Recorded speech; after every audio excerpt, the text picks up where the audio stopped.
मित्रों नमस्कार। जय श्री राम। पुनः स्वागत है आप सभी लोगों का श्री रामचरितमानस पाठ में। मैं राकेश कुमार। चैनल पर नए हैं तो चैनल को सब्सक्राइब जरूर करें, बेल आइकन को दबाना न भूलें ताकि हर नोटिफिकेशन आप तक पहुंच सके। तो चलिए शुरू करते हैं आज का प्रसंग।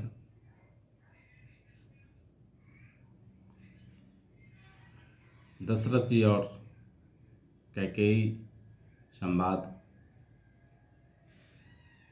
श्री गणेशाय नमः। श्री रामचंद्राय नमः। श्री हनुमते नमः। सुनहु प्राण प्रिय भावत जी का, देहु एक बड़ भरत ही टीका। मांगऊ दूसर बड़ कर जोड़ी, उड़बहु नाथ मनोरथ मोरी। तापस बेश विषेखी उदासी, 14 बरिस राम वनवासी। सुनि मृदु बचन भूपहिए शोकु, शशिकर छुअत बिकल जिमि कोकु। गयऊ सहमी नहीं कछु कहियावा, जनु सचान बन झपट उलावा। विवरण भयऊ निपट नरपालु, दामिनी हनेउ मानहु तरुतालु। माथे हाथ मुदि दो लोचन, तन धरि सोचु लाग जनु सोचन। मोर मनोरथु सुरतरु फूला, हरत करि निजिमि हतहु समूला। अवध उजारि किन्हि कैकेयी, दिन्निसि अचल विपति कैनेयी। कबने अवसर का भयऊ, गयऊ नारि बेश्वास। जोग सिद्धि फल समय जिमि, जतिहि अविद्या नाश। यही विधि राउ मानहि मन झाँखा, देखि कुभांति कुमति मन माखा। भरतु की राउर पूतन होहि, आनहु मोल बेसाहि की मोहि।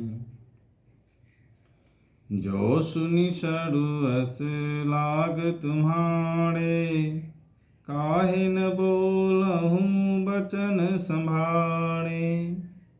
देहु तरु अनुकरहि कि नाही, सत्य संग तुम रघुकुल माहि।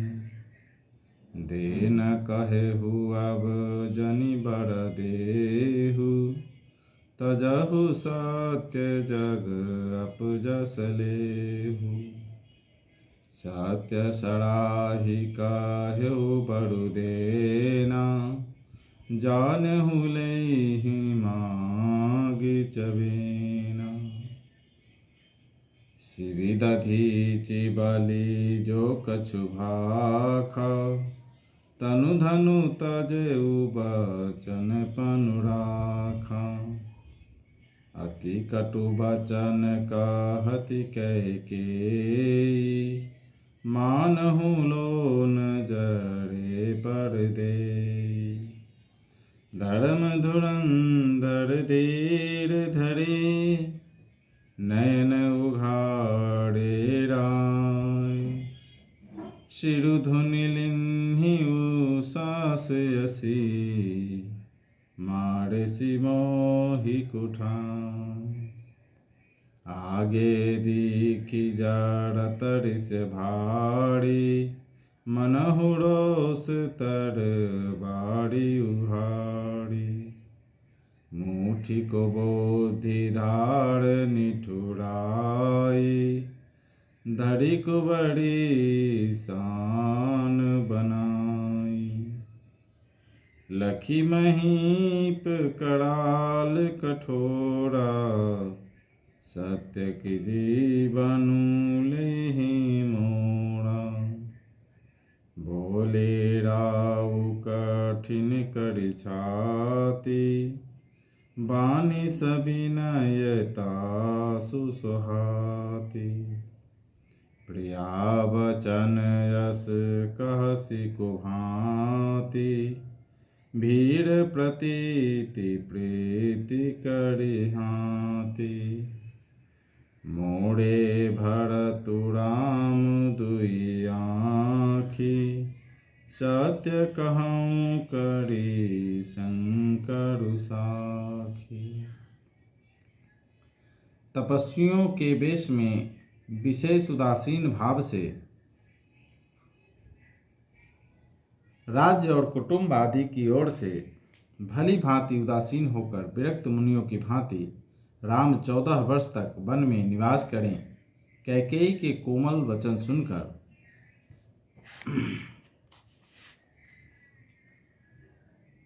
राजा के हृदय में ऐसा शोक हुआ जैसे चंद्रमा की किरणों के स्पर्श से चकवा विफल हो जाता है। राजा सहम गए, उनसे कुछ कहते न बना, मानो बाज वन में बटेर पर झपटा हो।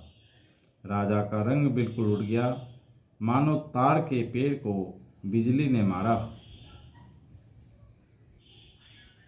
जैसे ताड़ के पेड़ पर बिजली गिरने से वह झुलसकर बदरंगा हो जाता है, वही हाल राजा का हुआ। माथे पर हाथ रखकर दोनों नेत्र बंद करके राजा ऐसे सोच करने लगे मानो साक्षात सोच ही शरीर धारण कर सोच कर रहा। वे सोचते हैं, हाय मेरा मनोरथ रूपी कल्प वृक्ष फूल चुका है था, परंतु फलते समय कैकेयी ने हथिनी की तरह उसे जड़ समेत उखाड़ कर नष्ट कर डाला। कैकेयी ने अयोध्या को उजाड़ कर दिया और विपत्ति की अचल नींव डाल दी। किस अवसर पर क्या हो गया, स्त्री का विश्वास करके मैं वैसे ही मारा गया जैसे योग की सिद्धि रूपी फल मिलने के समय योगी को अविद्या नष्ट कर देती है। इस प्रकार राजा मन ही मन झींक रहे हैं। राजा का ऐसा बुरा हाल देखकर दुर्बुद्धि कैकेयी मन में बुरी तरह से क्रोधित हुई और बोली, क्या भरत आपके पुत्र नहीं हैं? क्या मुझे आप दाम देकर खरीद लाए हैं? क्या मैं आपकी विवाहिता पत्नी नहीं हूँ जो मेरा वचन सुनते ही आपको बान सा लगा? तो आप सोच समझकर बात क्यों नहीं कहते? उत्तर दीजिए, हाँ कीजिए, नहीं तो ना ही कर दीजिए। आप रघुवंश में सत्य प्रतिज्ञा वाले प्रसिद्ध हैं। अपने ही वर देने को कहा था, अब भले ही न दीजिए। सत्य को छोड़ दीजिए और जगत में अपयश लीजिए। सत्य की बड़ी सराहना करके वर देने को कहा था, समझा था कि यह चबेना ही मांग लेगी। राजा शिवी, दधीची और बलि ने जो कुछ कहा, शरीर और धन त्याग कर भी उन्होंने अपने वचन की प्रतिज्ञा को निभाया।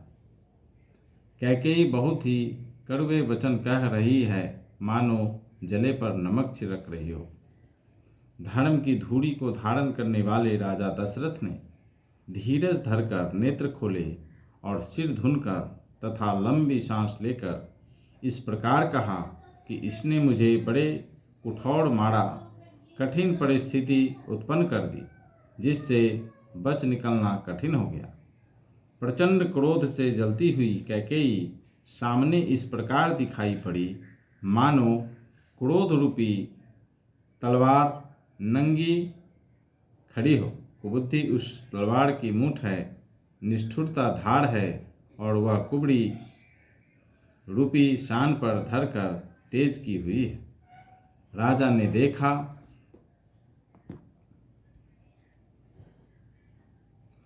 कि यह बड़ी ही भयानक और कठोर है और सोचा, क्या सत्य ही यह मेरा जीवन लेगी। राजा अपनी छाती कड़ी करके बहुत ही नम्रता के साथ उसे कैकेयी को प्रिय लगने वाली वाणी बोले, हे प्रिय, हे भीरु, विश्वास और प्रेम को नष्ट करके ऐसे बुरी तरह के वचन कैसे कह रही हो। मेरे तो भरत और रामचंद्र दो आँखें हैं, यह मैं शंकर जी को साक्षी देकर सत्य कहता हूँ। तो मित्रों, आज के लिए इतना ही। मिलते हैं कल फिर नए प्रसंग में। तब तक के लिए मुझे आज्ञा दीजिए। जय श्री राम।